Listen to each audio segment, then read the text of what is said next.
안녕하십니까. 이번 시간에는 지난 시간에 이어 타임 오브 플라이트라고 불리는 기법을 공부해 보도록 하겠습니다. 오늘의 주제는 첫 번째로는 앞서 공부했던 방법으로 얻어낸 단면 TOF 영상을 이용해서 임상에서 사용하는 영상으로 재구성하는 방법과 두 번째로 우리가 원하는 TOF 영상을 얻어내기 위해서는 몇 가지 추가적인 방법이 필요한데 이를 알아보는 시간을 갖도록 하겠습니다. 우선 임상에서 사용하는 영상으로 재구성하는 방법입니다. 우리가 인플로우 이펙트를 이용하여 만들어낸 영상은 왼쪽과 같은 평면상의 영상입니다.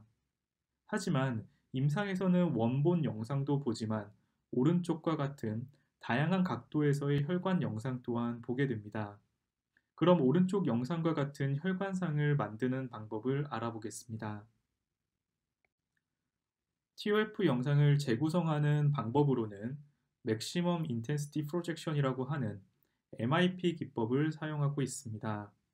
이 방법은 투사 광선이 데이터 용적을 통과해 최대 강도를 가지는 값을 2차원 평면으로 만드는 방법입니다. 그림에서 보시면 이 방향의 데이터 용적 최대 강도는 90으로 사지탈 단면에서 나타나게 됩니다. 이 방향에서의 최대 강도는 80으로 코로날 단면에서 나타나게 됩니다. 일반적으로 TOF MRA 영상에서 혈액이 높은 강도를 가지고 있기에 우리가 원하는 혈관상을 얻어낼 수 있습니다. 이렇게 얻은 데이터를 세 방향에서 각각 쌓아주면 임상에서 사용하는 엑시알, 코로날, 사지탈, NGO 영상을 만들어낼 수 있으며 다양한 각도에서 여러 번 수행하게 되면 롤 스핀과 같은 영상도 만들어낼 수 있습니다. 이러한 MIP 기법으로 리컨을 하게 되면 문제점이 생기게 됩니다. 흐르는 혈액뿐만 아니라 지방 성분이나 아급성 출혈, 뇌하수체 등 고신호를 내는 구조물들이 MIP 영상에 포함되어 혈관을 가릴 수 있다는 점입니다. 혈관만을 특정해 리컨하는 방식이 아닌 모든 방향의 고신호 시그널을 영상에서 표시하기에 이러한 현상이 생기게 됩니다. 다음은 오늘 강의의 두 번째 주제인 TOF에서 원하는 NGO 영상을 얻기 위해 사용하는 방법 몇 가지에 대해 알아보겠습니다.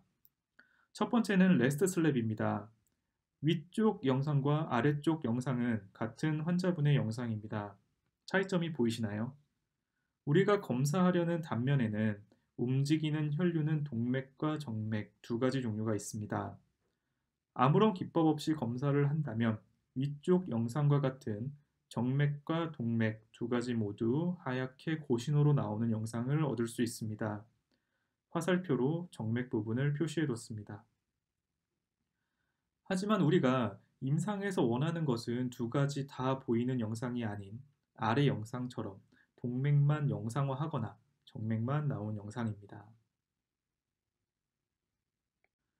다시 한번 왼쪽 영상을 보시면 위쪽 영상은 레스트 슬랩을 사용하지 않아 아테리아 베인이 같이 나온 영상이며 아래쪽은 베인은 세츄레이션 되어 베인 없이 아테리만 나온 영상입니다.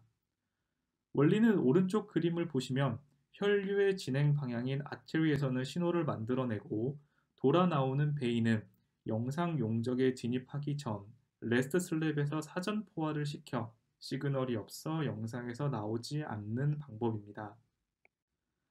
레스트 슬랩의 위치에 따른 영상 차이입니다. 사전 포화 펄스를 검사 단면 위쪽에 위치했을 경우 베인이 포화되어 아테리 영상을 만들 수 있습니다. 가운데 사진처럼 아래쪽에 위치했을 때는 베인 영상을 만들어낼 수 있습니다. 임상에서 이러한 영상을 만들 일은 없겠지만 포화 펄스를 위아래로 위치했을 경우 움직이는 혈류는 전부 다 포화되어 영상에서 모든 신호가 안 보이게 됩니다. 이번에 설명드릴 방법은 유입신호 증가 효과를 줄여주는 방법입니다. 그럼 유입신호 증가 효과에 대해 먼저 알아보도록 하겠습니다. 다음 그림에서 보시는 것처럼 3D TOF는 하나의 슬라이스를 검사하는 방법이 아닌 두께를 가진 슬랩으로 검사를 하게 됩니다. 두께를 가진 단면으로 검사하게 되면 3차원 영상으로 높은 SNR과 해상도를 얻을 수 있다는 장점이 있으나 혈류는 이동을 하기 때문에 두꺼운 슬랩으로 인해 슬랩의 디지털 파트에서 혈류의 포화가 일어나 혈관의 신호 강도가 약해지는 단점이 있습니다. 즉, 영상에서 혈류의 방향으로 프락시멀 파트와 이쪽 디지털 파트의 신호 강도가 달라지게 됩니다. 이를 유입 단면 신호 증가 효과라고 하며 혈류가 느린 경우는 포화가 더 심해집니다. 조금 더 자세하게 알아보겠습니다. 이 효과는 보통 흐르는 혈류가 유입하는 첫 번째 단면에서 신호가 강조됨을 의미합니다. 그래서 유입 현상이라고도 불립니다. 다음 그림에서처럼 동맥이 지나가는 방향인 1번에서는 신호가 강해서 하이 시그널로 나오지만 점점 위로 올라가 5번에서는 포화로 인해 로우 시그널로 나오게 되며 정맥에서는 반대입니다. 이러한 효과로 인해 영상에서는 오른쪽 사진과 같은 위쪽 혈관의 시그널이 나오지 않는 현상이 발생하게 됩니다. 유입신호 증가 효과를 줄여주기 위해서는 임상에서는 두 가지 방법을 사용하게 됩니다. 첫 번째로는 모사 기법입니다. 모사 기법을 사용하지 않은 왼쪽 영상은 넓은 영역을 두꺼운 슬랩으로 한 번에 영상을 획득해서 위쪽에 혈류가 포화되어 신호가 저하되게 됩니다. 모사 기법을 사용한 오른쪽 영상은 위쪽 혈관의 시그널 저하 없이 영상이 받아지게 됩니다. 넥TUF 영상에서도 모사를 오프했을 경우 마찬가지로 위쪽의 신호가 저하되어 나타나게 됩니다. 이 기법은 다음 사진과 같이 영상화하고자 하는 부위를 여러 개의 작은 슬랩을 나누고 이 슬랩을 오버래핑 시켜 영상을 획득하는 방법입니다. 이렇게 하면 검사 단면이 좁아 혈류가 포화되기 전 검사가 진행되고 모든 혈관이 온전한 시그널을 내게 됩니다. 슬랩을 오버래핑 시켜 검사를 진행하기에 각 슬랩의 연결 부위의 신호 강도 차이에 의한 베네치안 블라인드 아티팩트가 발생할 수 있습니다. 다음 사진과 같은 현상이 베네치안 블라인드 아티팩트입니다. 모사를 조절해주는 방법은 임상에서 많이 사용하는 장비사인 세 곳에서 알아보도록 하겠습니다. 필립스 장비 기준 모사는 멀티 청크로 나타내고 있습니다. 지멘스와 GE는 모사가 기본적으로 적용이 되어서 검사하는 슬랩만큼 자동으로 들어가 있습니다. 마지막으로 톤이라는 기법을 알아보도록 하겠습니다. 왼쪽이 톤을 사용하지 않은 영상이며 오른쪽은 사용한 영상입니다.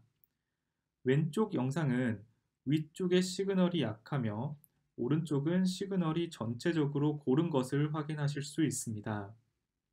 이 기법은 혈류가 지나가는 방향으로 플립 앵글을 증가시켜 혈류의 신호를 증가시키는 방법입니다. 영상에서 Z축이 혈류의 진행 방향이라 생각하겠습니다. 플립 앵글이 일정할 경우 종축 자기화 회복이 적어 위로 갈수록 신호가 상대적으로 작게 되어 신호가 약하게 됩니다. 이러한 현상을 보완하기 위해 숙임각이 달라지는 RF 펄스를 가해줍니다. 아래 그림과 같이 스타트 앵글은 낮게, 맥스 앵글은 높게 플립 앵글을 설정하게 됩니다.